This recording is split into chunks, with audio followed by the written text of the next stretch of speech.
घबराइहा। ये जान चिंता करना के कोनो जरूरत नहीं, साबुन से हाथ धोइहा। ये जान तनिको ना तू घबराइहा। हम दिल्ली में ठीक हो बानी, रखी तू अपना ख्याल। सैनिटाइजर लगावते रहे जान हो, तोहर में बस है मोर परान हो। ये जान हो सैनिटाइजर लगावते रहे जान हो, तोहर में बस है मोर परान।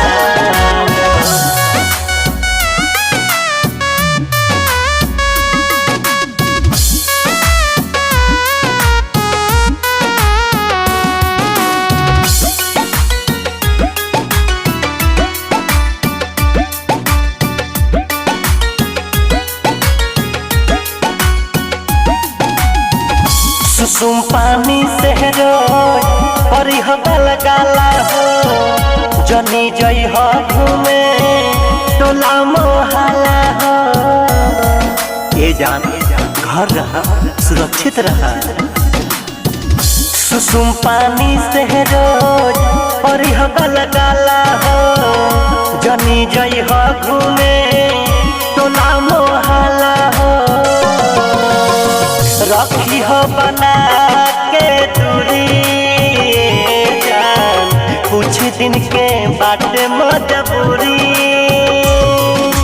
एक्सरसाइज करत रही हो रोज सुबह हो शाम हो, सैनिटाइजर लगावते रही हो जान हो, तोहर में बस है मोर परान हो।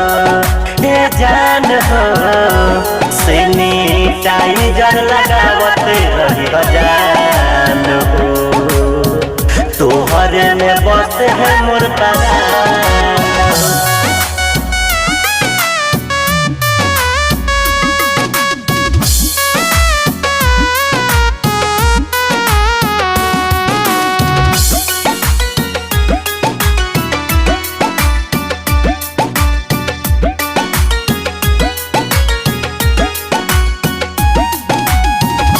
सब लोगवा भइल बावे उदास हो, ऊपर वाला पर एगो बाट निवास हो।